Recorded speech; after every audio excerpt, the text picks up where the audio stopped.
Hey everyone, welcome back to my mini vlog. Today I'll be preparing Thai curry. It's a green Thai curry paste which is a ready-made paste. I bought it from Amazon. So I'll be preparing it for the first time. I'll add some veggies to it. So let's get started with the recipe. Thai curry বানাতে প্রথমেই আমাদের লাগছে অবশ্যই Thai curry paste, coconut milk, এটা milk powderও নেওয়া যেতে পারে। আর এখানে আমি ভেজিস নিয়েছি, এখানে oyster mushroom, carrot, cucumber, আলু, পেঁয়াজ আর প্রনটাকে আমি একটু নুন হলুদ দিয়ে ফ্রাই করে রেখেছি। তো প্রথমেই যেটা করতে হবে, এটার পেছনে কিন্তু আমাদের প্রসিডিওরটা লেখা আছে, সেটা আমি পড়ে নিয়ে সেটা করব। কড়াইতে আমি সাদা তেল দিয়ে দিয়েছি। তো আমি যেটা করব, প্রথমে একে একে ভেজিস গুলো সব দিয়ে দেবো, অ্যাপার্ট ফ্রম কিউকাম্বারটা ফ্রাই করার দরকার নেই, এটা যখন আমি গ্রেভিতে বয়েল করব তখনই বয়েল হয়ে যাবে। তো আমি সব ভেজিস গুলো এখানে দিয়ে দিচ্ছি। একটু নুন দিয়ে দিচ্ছি, ভালো করে মিশিয়ে নেবো আবারও। আর এটা কিছুক্ষণ আমি ফ্রাই করব, অল্প জলও দেবো পরে, যাতে আমার ভেজিস গুলো আগে থেকেই কিছুটা বয়েল হয়ে যায়। অল্প একটু জল অ্যাড করব, একদম সামান্য। থাই পেস্টটা এরকম একটা প্যাকেটে ছিল ভেতরে, এবার আমি এটা অ্যাড করে দিচ্ছি পুরোটাই।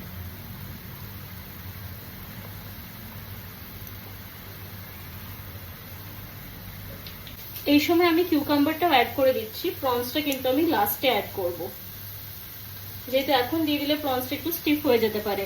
এবার আমি আবারও জল দেবো একটু এটাতে, আর কোকোনাট মিল্কটাও একদম লাস্টে অ্যাড করব।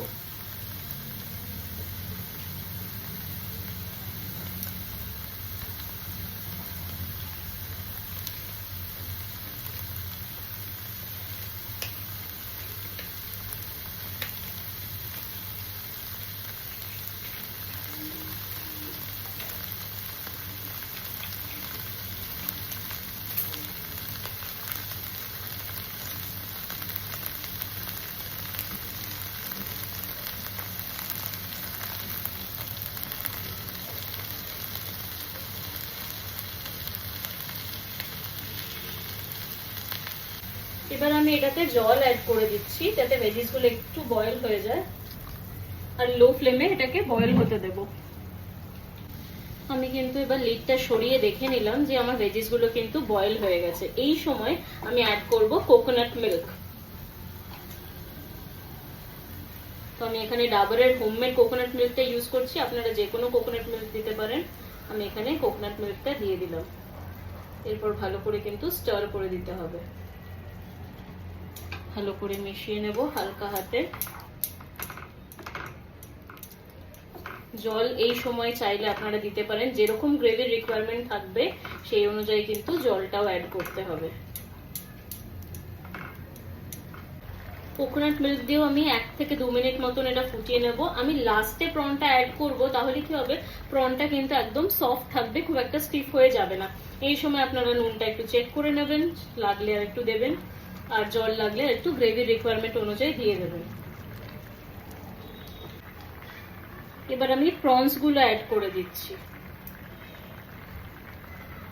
প্রনস গুলো অ্যাড করেও জাস্ট 1 মিনিট মতন ফুটিয়ে নেব।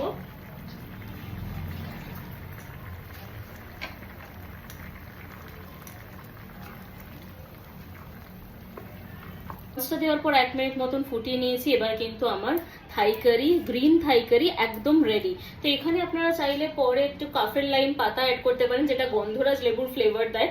এটা কিন্তু মার্কেটে অ্যাভেলেবেল আছে। বা লেবুর একটু জেস্ট, গন্ধরাজ লেবু থাকলে তার জেস্টটা বা দুটো স্লাইস কেটে একটু 5 মিনিট মতন কভার করে সেটাকে তুলে নেওয়া। বেশিক্ষণ রেখে দিলে কিন্তু ওটা তেতো হয়ে যেতে পারে। এটা গরম গরম রাইসের সাথে সার্ভ করুন। আমি সার্ভ করবো যখন, তখন আপনাদের আবার দেখাবো।